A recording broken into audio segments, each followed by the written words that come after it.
Hello जी, welcome back to my channel. तो एक बहुत ही अच्छे व्यू के साथ अपने घर की स्टोरी को शेयर करती हूँ मैं आपसे।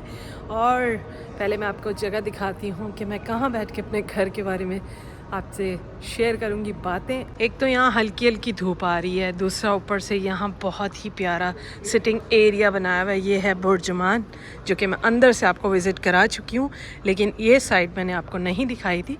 तो ये साइड देखें और यहाँ पर हम बैठेंगे। अच्छा जी, वहाँ पर सूरज बहुत ज़्यादा था तो ये रिलैक्सिंग चेयर मिल गई मुझे यहाँ पर भी, और मैं पूरी घूमती हूँ इस चेयर पे और देखते हैं अजीम साहब वो सामने सोफे पे बैठे। तो बात करते हैं कि कल की वीडियो क्यों नहीं आई। तो कल जो थी मैं बहुत ज़्यादा बिज़ी थी। सुबह उठी मैं 10 बजे और मैं और मेरी नन चले गए पॉलर, और वहाँ पर लगता है सारा दिन। जैसे कि मैंने आपको बताया था, मैं पॉलर में नेल्स के लिए जाना है। मेरा नेल एक ख़राब भी हो गया था और जो है नेल पेंट भी चेंज कराना था। तो मैं गई थी पॉलर और वहाँ पर हमें लग गया पूरा एक दिन। शाम में मैं घर आई, आते ही खाना बनाया, बस कपड़े क्योंकि मैं एक दिन पहले ही वॉश कर चुकी थी तो इतना ज़्यादा मतलब कपड़ों की टेंशन नहीं थी मुझे, क्योंकि मैं सुबह ही निकल गई थी तो मेरे पास बिल्कुल टाइम नहीं था वहाँ पॉलर में भी कि मैं वीडियो बनाऊँ, और घर पे आते मेरे पास रात में भी टाइम नहीं था। बहुत ज़्यादा थकावट हो चुकी थी क्योंकि सारा दिन एक सैलून में गई। तो बेसिकली मैं नेल के लिए थी, फिर मैंने कहा चलो आईब्रो को फिलिंग भी करवानी थी, वो भी करवा लेती हूँ। फिर मैंने कहा चलो लैशेज़ रह गई हैं, वो भी लगवा लेती हूँ। तो मैंने कहा चलो करवा ही लेते हैं, ज़ाहिर सी बात है जब पूरा दिन नन ने तो कराना ही था। पूरा दिन मैं पॉलर में बैठ के मैंने कहा मैं बोर ही होंगी, मैं काम ही करवा लेती हूँ अपने। आई तो हूँ ही, फिर इतना दूर आना जाना होता है।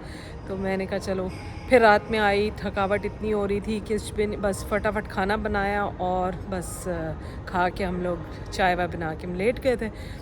तो अभी मेरे को टाइम मिला तो मैंने कहा बच्चों को छोड़ा है संडे स्कूल, आज संडे है तो बच्चे जाते हैं संडे स्कूल, जो कि 2 से 3 बार वो नहीं गए।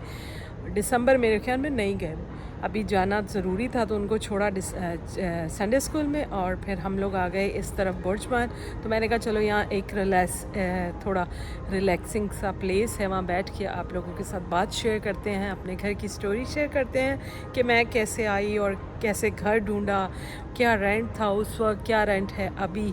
तो इन सारी बातों पे अभी बात करेंगे, बने रहिएगा वीडियो के साथ। और यहाँ पर इतना रश नहीं है, मैं इस तरह से मतलब सोफे पे ऐसे बैठी जैसे कि मैं अपने घर में बैठी हूँ, और अजीम बैठे हैं, वो भी अपने फ़ोन में बिज़ी हैं, और एक दो इधर उधर। इतना बड़ा प्लेस है ना कि कोई कहीं भी बैठ जाए, और सुकून है, बहुत सुकून है, आराम से बात हो रही। तो आज से 9 से 10 साल पहले हम लोग दुबई शिफ्ट हुए। सबसे पहले तो अजीम आए, फिर 1 साल अजीम रहे यहाँ पर, सारा चीज़ों को समझा आहिस्ता आहिस्ता। उसके बाद मेरा भी प्लान हुआ कि हम बच्चे लेके वहाँ शिफ्ट हो जाते हैं। तो मैं अजीम ने कहा चले मैं घर ढूंढता हूँ।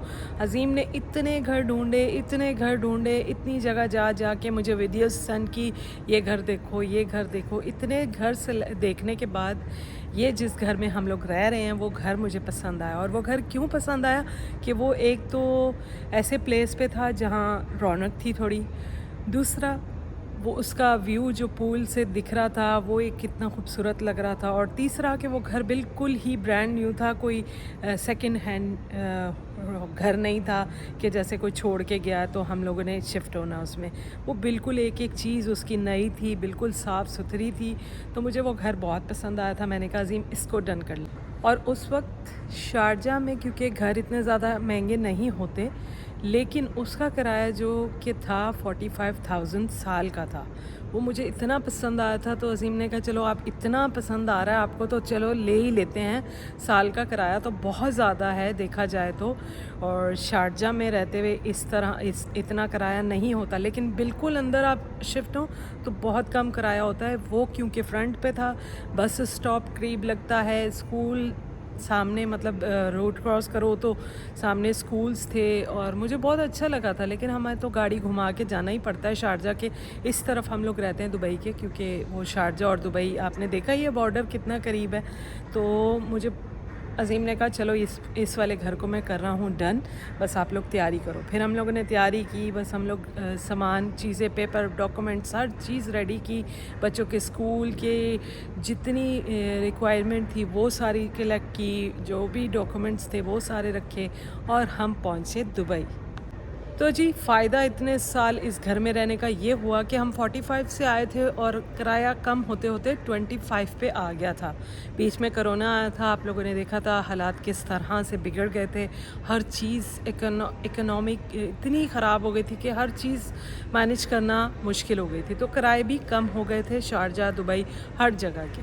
और किराए कम होते होते फिर 25 पे हुआ और इस साल जब हमने रिन्यू किया अपने घर को, तो अब जो हमारा किराया हुआ है 28,000 हो गया। 3,000 पूरा एक साथ बढ़ गया है। क्यों? क्योंकि मेंटेनेंस हुई है पूरी बिल्डिंग की, पूरी जो है कॉरिडोर की, एसी की और घर की मेंटेनेंस जैसे जैसे आप लोग देख रहे हैं चल रहे हैं। लेकिन ये फ्यूमिकेशन नहीं करते। किसी ने मुझे कमेंट में कहा था कि फ्यूमिकेशन बिल्डिंग में फ्री होती है। हमारी बिल्डिंग में फ्यूमिकेशन फ्री नहीं है।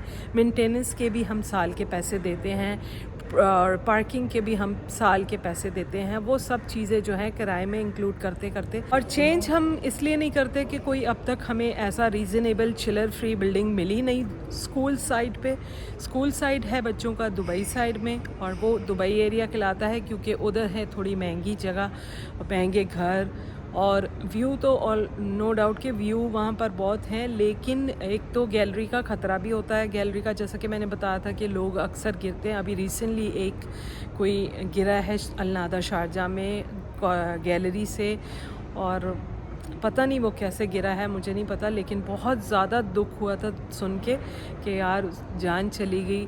इस तरह से गैलरी के व्यू ख़तरनाक होते हैं। बहुत ज़्यादा डर भी लगता है कि गैलरी वाले घर लें या ना लें। अच्छा, तो इतने साल में घर हमने इसलिए नहीं चेंज किया क्योंकि यहाँ पर हमें सहूलत बहुत ज़्यादा है।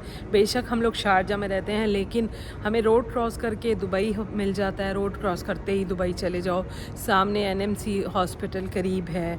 और फिर हमारे घर के अगर नीचे देखा जाए तो 24 आवर कैफेटेरियाज़ हैं। फिर मेडिसिन के लिए मेडिकल हैं, हमें कोई प्रॉब्लम नहीं होती।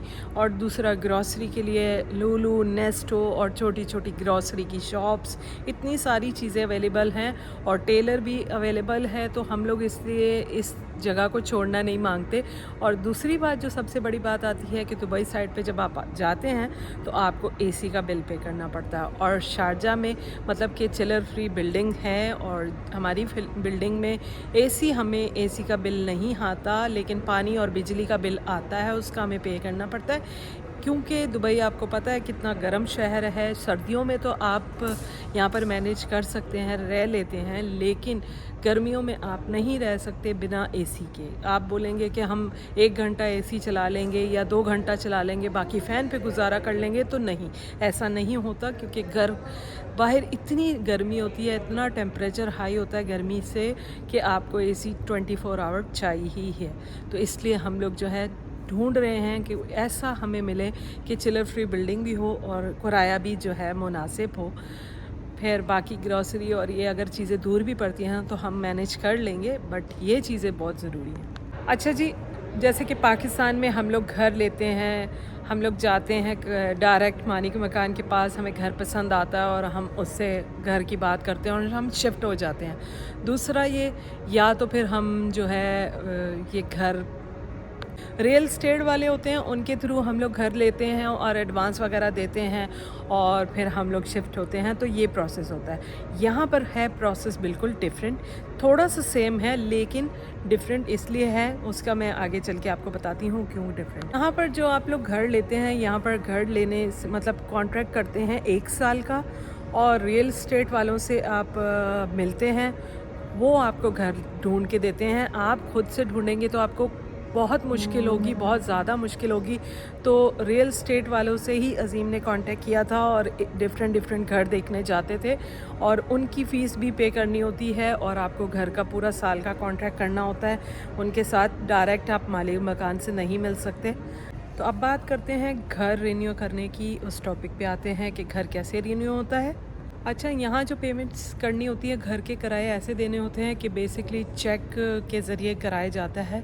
कुछ चेक्स 2 महीने बाद पे करते हैं, मतलब कुछ घर के रेंट जो होते हैं वो हर 2 महीने बाद उनका चेक जाता है। कुछ जो होते हैं हर 3 महीने बाद। हमारा घर का चेक हर 3 महीने बाद जाता है, और हर 3 महीने का किराया आपको एक चेक में ही देना होता है। मतलब जैसे आप लोग वहाँ करते हैं पाकिस्तान में कि हर महीने किराया दे रहे होते हैं, तो यहाँ पर ये सिस्टम नहीं होता। आपको चेक देने होते हैं, यहाँ 2 महीने बाद 2 चेक दे दो या 2 महीने बाद 3 चेक दे दो, तो 3 महीने का किराया या 2 महीने का किराया तो देना आपको चेक के ही थ्रू है। जब आप लोग चेक दे देते हैं तो आपको जो है घर के लैंडलॉर्ड जो है आपको एक पेपर देता है, सारा फॉर्म फिल करके सारा देता है, वो कॉन्ट्रैक्ट होता है बेसिकली। वो कॉन्ट्रैक्ट बन जाता है तो आप लोग जाते हैं म्यूनसिपालिटी और वहाँ पर म्यूनसिपालिटी में जाके आप उसको रजिस्टर्ड कराते हैं। और वो रजिस्टर्ड इसलिए भी होता है कि आपका पूरा एक रिकॉर्ड बन जाता है। जैसे कि आपको कोई ऐसा काम आ जाता है ज़रूरी जो कि आपको करना है, जैसे लाइसेंस हो गया या और कोई ज़रूरी काम हो गया, तो उसके लिए आप रजिस्टर्ड होंगे कि हाँ वाकई आपकी फ़ैमिली और आप लोग यहाँ रहते हैं। हमें हर मंथ बाद 2 मंथ बाद आप लोग किराया देते हैं, बच्चे स्कूल जाते हैं और आपका मतलब प्रॉपर सिस्टम यहाँ पर सब सही है, तो वो एक रिकॉर्डिंग, एक आपका रिकॉर्ड अच्छा बन जाता है। अच्छा, घर का जो पूरा साल का किराया होता है उसका चौथा हिस्सा मतलब 4% उसको आपको म्यूनसिपालिटी वालों को देना होता है। और अलग से 200 दरम जो होते हैं वो उसके रजिस्ट्रेशन फ़ीस होती है आपकी। और इस तरह छोटे छोटे खर्चे करते करते करते करते आपका बहुत ज़्यादा अमाउंट लग जाता है घर शिफ्ट होते होते। उसके बाद फिर आपका बस हर मंथ 2 मंथ या 4 मंथ के बाद किराया ही जाना होता है। और उसके बाद अगर फर्दर आप खर्चे देखें तो अपने बच्चों की स्कूल की फ़ीस और ग्रॉसरी और ये चीज़ें आपके ऊपर की होती हैं, तो सेविंग आपकी होती है ज़ीरो। अच्छा, यहाँ पर बिल जो आते हैं बिजली के अलग अलग नहीं आते, जैसे हमारे पाकिस्तान में होता है कि अलग अलग बिल पे करने पड़ते हैं। यहाँ पर पानी का, बिजली का और सिवा मतलब गैस एक बिल बन के आता है। और एक तो फिक्स होता है उसमें 100 दरम जो कि उनकी सर्विस होती है। बाकी जो ऊपर से बिल आप जितना पानी बिजली खर्च करेंगे उतना ही बिल आएगा। और यहाँ पर पानी का बिल्कुल यूज़ होता है, गीज़र का बहुत ज़्यादा यूज़ होता है क्योंकि सर्दियों में गीज़र ही हर वक्त चला के जो है शावर करते हैं। और बाकी बर्तन कपड़े ये वो, और मशीन जो होती हैं यहाँ पे ऑटोमेटिक मशीन्स होती हैं। किसी ने मशीन का भी मुझसे पूछा था, तो हमारी मशीन जो है पानी सिस्टम जो है ना पूरा पीछे से, वो भी मैं आपको बताऊंगी डिटेल में किसी दिन। लेकिन वो जो है पानी बहुत ज़्यादा खींचती है और पानी बहुत ज़्यादा लेती है। रिंस के वक्त, वॉश के वक्त बार बार वो पानी खुद ही चेंज करती है ऑटोमेटिकली। तो ये बात हो गई मशीन की भी इसमें थोड़ी सी। तो हम बात कर रहे थे बिजली के बिल की और गैस के बिल की। ये सारे बिल एक ही बिल बन के आता है, जितना आप यूज़ करते हैं, जितना आप सेव करते हैं उसके हिसाब से आपका बिल आता है और आपको पे करना होता है। और अगर आपने 2 महीने के अंदर अंदर आपका टाइम होता है 2 महीने का, अगर आप पे नहीं करते वो पीछे से बंद कर देते हैं और फिर आपको जाना पड़ता है उनके ऑफिस और फ़ाइन भी पे करना पड़ता है और आपको अपना जो बिल है वो भी पे करना पड़ता है। तो क्यों आप इस चीज़ को लेट करें? आपको फ़ाइन तो से बचना है तो आप अपनी चीज़ों को हर वक्त मेंटेन रखें, प्रॉपर टाइम पे किराया दें, टाइम पे गैस बिजली का बिल दें, तो आप लोग का ज़िंदगी आसान हो सकती है। तो जो लोग दुबई में रह रहे हैं और जैसे कि हम लोग या आप लोग में से कोई रह रहा है जो वीडियो देख रहे हैं, तो आप लोग उतना ही पानी बिजली यूज़ करें जितना कि आप लोग का बचत भी हो सके और यूज़ भी हो सके। और दूसरी बात ये कि यहीं पर मैं करूँगी अपनी वीडियो का एंड। आपको वीडियो अच्छी लगी हो या और कोई क्वेश्चन आपको पूछना हो तो मुझे ज़रूर बताइएगा कमेंट में। तो नेक्स्ट वीडियो मैं बनाऊँगी, आप लोगों के लिए ज़रूर बनाऊँगी। और कल की वीडियो मैंने नहीं डाली तो वो आपको रीज़न मैंने बता दिया था। अब मिलते हैं आपको नेक्स्ट वीडियो में। अपना बहुत ख्याल रखिएगा, चैनल को लाइक कीजिएगा। नए आने वालों के लिए thank you so much, bye bye.